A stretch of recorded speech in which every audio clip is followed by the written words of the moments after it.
Okay, picture this. You're like right on the edge of like this huge scientific breakthrough, a cure for some like awful disease, a way to actually fix climate change, or maybe even discovering aliens on another planet. I mean, yeah, it's like pretty exciting stuff, right? Right, it's mind-blowing. But what if that amazing discovery came at a cost? Like what if you had to cut some ethical corners to get there? Yeah, that's where things get kind of complicated. Totally. That's what we're going to like dive deep into today.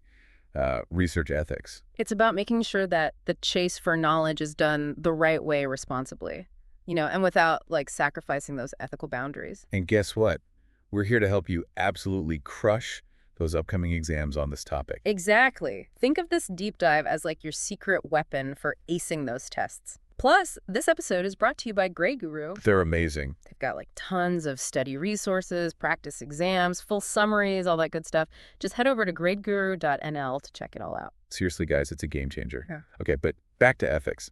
It's not just about like avoiding scandals or anything. It's really the foundation of good science.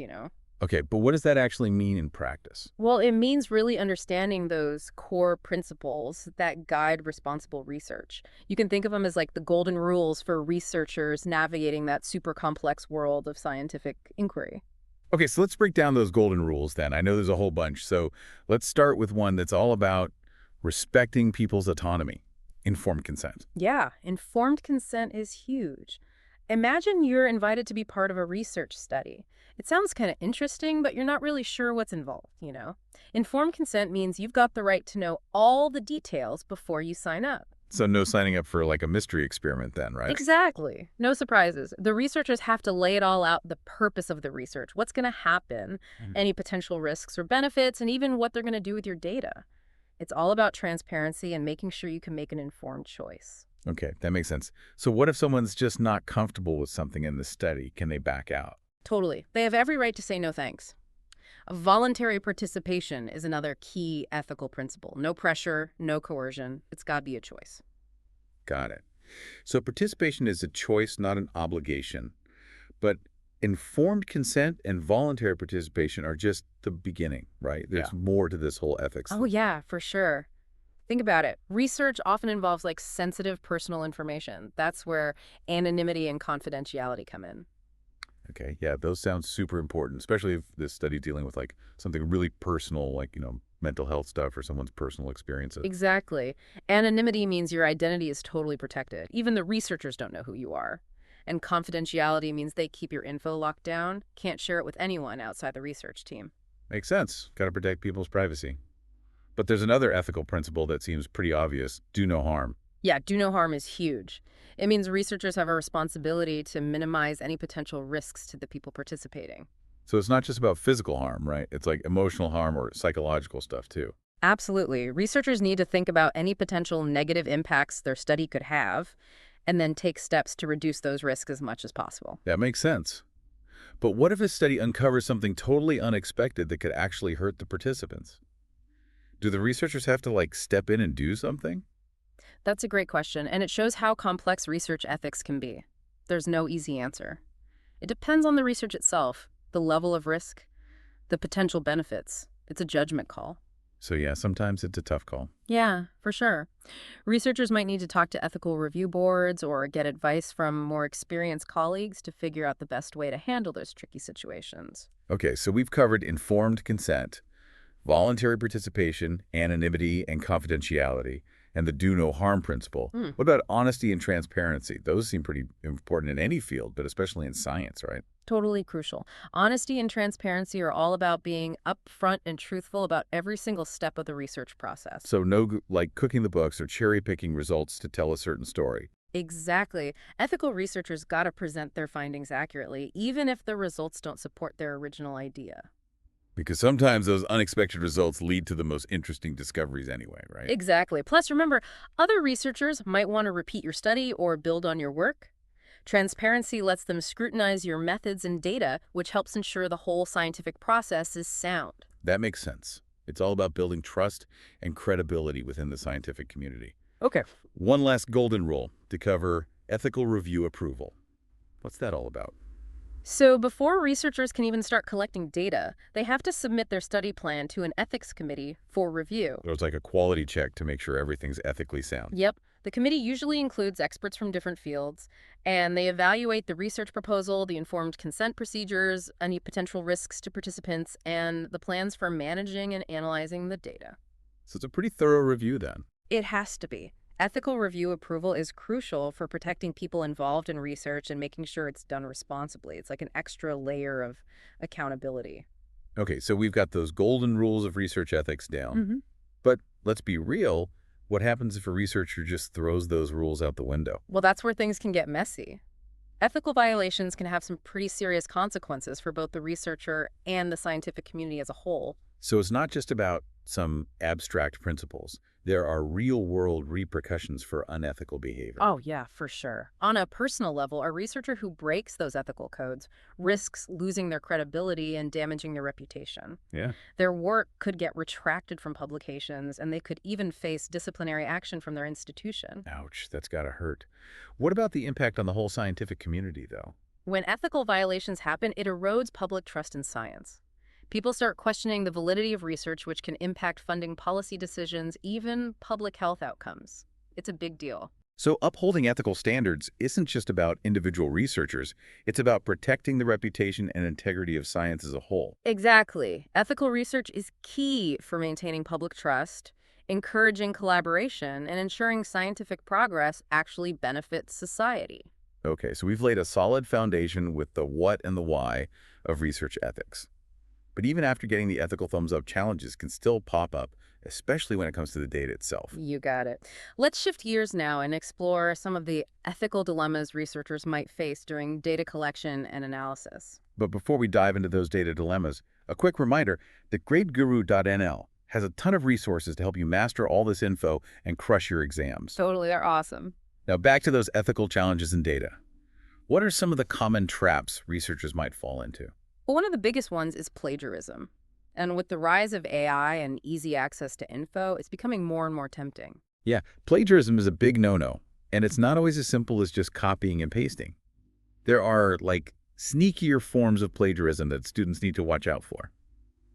Can you give us an example? Sure. Let's say you're writing a paper and you come across this brilliant argument in a research article. You decide to paraphrase it, change a few words here and there. Technically, you're not directly copying, but you're still presenting someone else's ideas as your own. Ah, so even paraphrasing without giving proper credit is a form of plagiarism. Exactly. It's crucial to give credit where credit is due. Always cite your sources, even if you're just summarizing or paraphrasing. Got it. What about those researchers who take it a step further and just make up data? Does that really happen? Unfortunately, yeah, it happens more often than you'd think. It's called fabrication, and it basically means inventing data to fit a desired outcome instead of honestly collecting and reporting it. So it's like manipulating the results to tell the story they want instead of letting the data speak for itself. And that totally undermines the whole scientific process, right? Absolutely. Made-up data can lead to false conclusions, wasted resources, and even harm to individuals or society if those findings are used for things like policy decisions or medical treatments. Okay, so fabrication is a big no-no. What about those like slightly less blatant ways of manipulating data? That's where falsification comes in. This involves tweaking or omitting data points to make the results look better or support a specific hypothesis. So it's still dishonest, but maybe a bit more subtle than just making stuff up. Right. Think of it like airbrushing a photo. You're not creating something totally new, but you're kind of tweaking reality to make it look more appealing. Okay, I'm starting to see how tricky these data dilemmas can be. What about misrepresenting findings? How does that usually happen?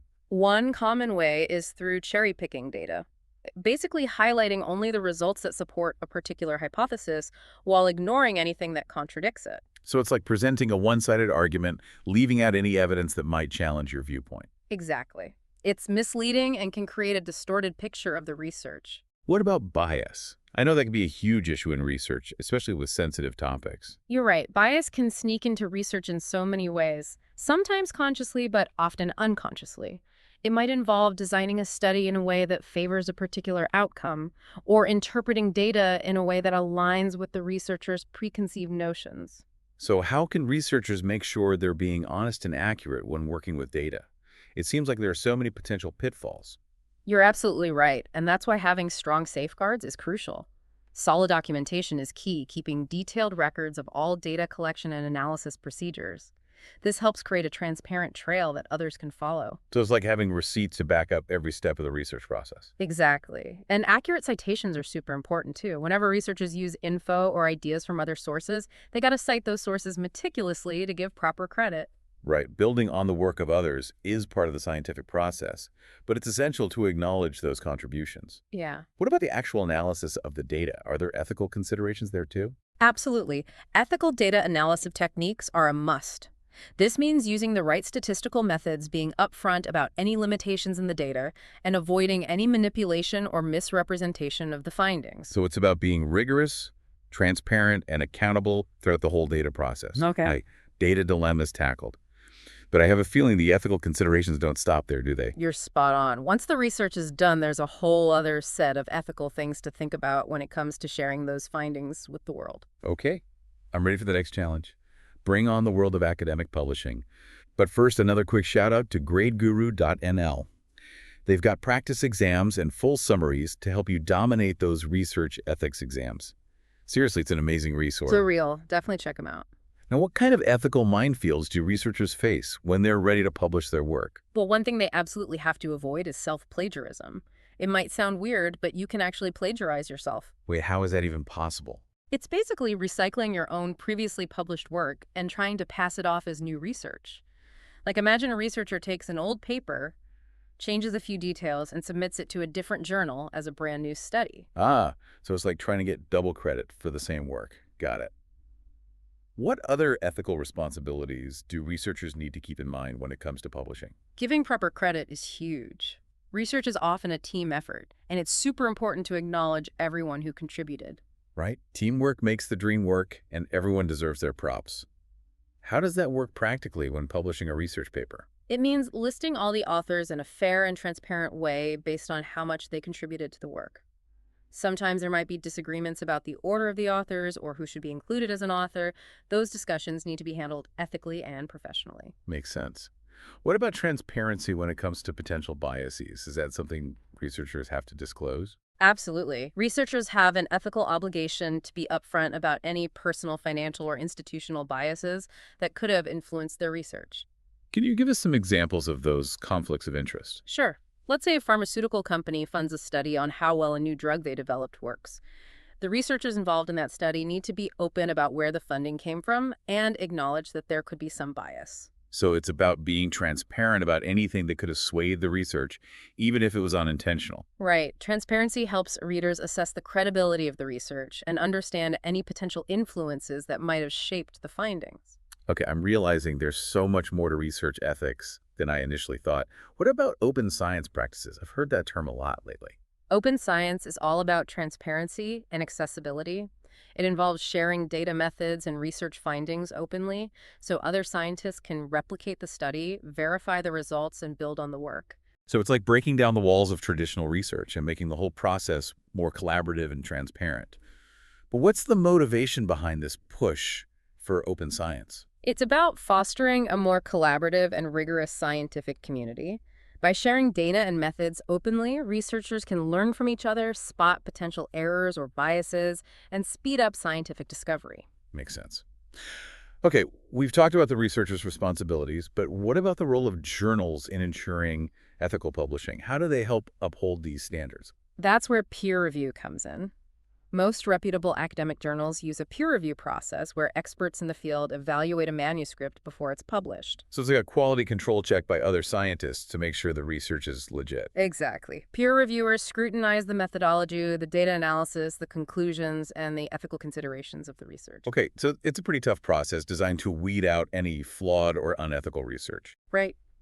Peer review helps to maintain the quality and integrity of published research. It's not a perfect system, but it's a crucial step in ensuring that the research that reaches the public is reliable and trustworthy. We've covered so much in this deep dive into research ethics, from those foundational golden rules to the ethical dilemmas in data collection analysis and even the publication process. But now I want to shift gears and look at the bigger picture. You're right. Research isn't just an academic exercise. It's meant to have a real impact on the world. Exactly.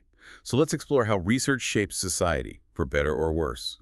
But first, a quick reminder to check out gradeguru.nl. They've got practice exams and full summaries to help you nail those research ethics exams. Seriously, it's an amazing resource. Totally agree. Now let's get back to the societal impact of research. It's time to explore how research findings make their way from academic journals into the real world. Okay, so we're talking about how research actually makes a difference beyond those dusty library shelves. Precisely. And the impact of research can be felt in countless ways. It can drive innovation, inform policy decisions, improve healthcare outcomes, and even shape our understanding of the universe. It's a powerful force for change. Okay, I'm ready to explore the many ways research can shape the world around us. So let's start with the most obvious impact, the academic one. Okay, so we're talking about how research basically adds to that ever-growing pile of knowledge in a specific field. Exactly. It's like adding a new book to a massive library. Each research study builds on what we already know, challenges those old, outdated ideas, and opens up new paths for exploration. So it's like this constant cycle of learning and then refining what we thought we knew. Exactly. Think of it like constructing a skyscraper. Each new study adds another brick, making it taller and stronger. That's a great visual. But research doesn't just stay locked up in the ivory tower, right? Right. What about its impact on a more practical level? You're right. Research can have a huge policy impact. The findings from studies can inform and even influence government decisions, policies, and laws. So research can be a powerful tool for actually changing the world around us. Yeah, Can you give us some real-world examples of how that works? absolutely. Think about all the research on climate change. It's been crucial in shaping environmental policies globally. Governments are using that scientific evidence to make decisions about reducing emissions, investing in renewable energy, and getting ready for the impacts of climate change. Wow, that's a massive impact. So research isn't just about generating knowledge, it's about using that knowledge to tackle real-world problems. Exactly. It's about making smart decisions based on solid evidence. Now let's shift gears and talk about the economic impact of research. It's a major driver of innovation, the development of new tech, and even the creation of entire new industries. So research isn't just for academics. It's a key player in the global economy. Can you give us some examples of industries that have been totally reshaped by research? Think about the tech industry. The smartphones were glued to the apps we use constantly, the internet itself, all those innovations came from research and development. That's mind-blowing. And what about healthcare? I bet research plays a huge role there. Oh, absolutely. Medical research has led to countless breakthroughs, from life-saving vaccines to new treatments for all kinds of diseases. Think about the progress in cancer research or the development of new antibiotics. These innovations are constantly changing healthcare and improving the lives of millions of people. It's crazy to think about how research can impact something as fundamental as healthcare. But what about the social impact of research? How does it affect our daily lives beyond these big picture examples? Research can seriously impact our quality of life. It can lead to improvements in education, social welfare programs, urban planning, even the way our cities are designed. It touches almost every aspect of our lives. Can you give us an example of how research has led to social improvements? Of course. Research on different teaching methods has led to new educational strategies that help students learn more effectively. Or think about research on poverty and inequality. It can inform the development of social programs that help lift people out of poverty and create a more just and equitable society. So research is a powerful tool for positive social change. It's not just about abstract knowledge, it's about using that knowledge to make the world a better place. Precisely. Now, I know that universities and funding agencies are becoming more and more focused on the impact of research. What's that all about? Yeah, you're right. I've heard a lot of buzz about impact evaluation lately. What does that even mean? It means that institutions are looking beyond just the number of publications and are now putting more emphasis on evaluating the real-world impact of research. They want to see that research is actually making a difference, not just sitting on a shelf. So it's about accountability, making sure that research funding is being used effectively to address real-world issues. Exactly. Researchers are being encouraged to think about the potential impact of their work from the very beginning and to work with people outside of academia to make sure their findings are actually put into practice. So it's not enough to just publish research in a journal. Researchers need to actively think about how their work can benefit society. That's right. It's about bridging that gap between academia and the real world. Okay, so we've explored the many ways research can shape the world, from its academic impact to its influence on policy economics and even our daily lives. But there's one last piece of the puzzle we need to address. How do researchers balance the pursuit of objective knowledge with their responsibility to consider the potential consequences of their findings? That's a crucial question. It takes us into this fascinating area where scientific objectivity and societal responsibility can sometimes clash. Okay, I'm intrigued. What are some of the challenges researchers face when navigating that tension? One of the biggest challenges is dealing with ethical dilemmas. What happens when research uncovers something controversial or potentially harmful? Like, what if a study finds a genetic predisposition for a specific disease, but there's no cure or treatment yet? That's a tough one. It's important to share scientific knowledge, but there's also a responsibility to think about the potential downsides of that knowledge. How do researchers handle these kinds of dilemmas? It's a delicate balancing act. They need to carefully weigh the potential benefits of sharing their findings against the potential risks. They might need to talk to ethicists, policymakers, or community groups to figure out the best way to proceed. So it's not always a simple black and white decision.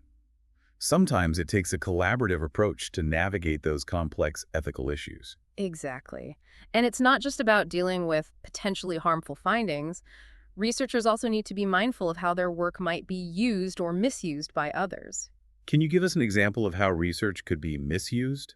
Imagine research on artificial intelligence that leads to the development of autonomous weapons systems. The researchers who did that research might have had good intentions, but their findings could be used in ways they never intended or agreed with. That's a scary thought. Hmm. It really highlights how important it is to think about the potential consequences of research, both good and bad. Absolutely. And it's not just about the findings themselves, it's also about how those findings are communicated to the public. Right, because sometimes scientific discoveries can be misinterpreted or blown out of proportion by the media, which can lead to fear or misunderstanding. Exactly. Researchers have a responsibility to communicate their findings clearly and accurately without using jargon or hype. They also need to be ready to address any public concerns or misconceptions that might come up. So it's about being both a scientist and a communicator. It's a tough job, but a really important one. It is, and it underscores the fact that research doesn't happen in isolation. It's connected to society in countless ways. Okay, so we've totally covered a ton of ground in this deep dive, right? Yeah, for sure. We talked about those core principles of research ethics, all those sticky situations that can come up with data, how important it is to publish ethically, and even how research impacts society as a whole. It's a lot. It is, especially if you're studying for exams and stuff. Exactly. So before we wrap things up, let's do a quick recap of those key concepts. Think of this as your cheat sheet for exam success. Sounds good. So first up, those foundations. Well, IS research ethics anyway. It's all about those guidelines and principles that make sure studies are done the right way. Responsibly, fairly, and without putting anyone at risk. Right. It's like that ethical compass that guides researchers and helps them make those good decisions. And why are those ethical guidelines so important? Well, for a bunch of reasons. It comes down to credibility. No one's going to trust research that's ethically shaky. True. Plus, it's about protecting the people involved in research, too, whether they're participants in a study or the researchers themselves. And don't forget transparency and accountability. Ethical research means being open about your methods, your data, and any potential conflicts of interest. Okay, so those are the big picture reasons why ethics matter. But what about those specific golden rules that guide ethical research? Right. Let's refresh our memory on those core principles. First, we've got informed consent. It's all about making sure people really understand what they're signing up for before they agree to participate in a study. Exactly. No pressure, no coercion. It's got to be their choice.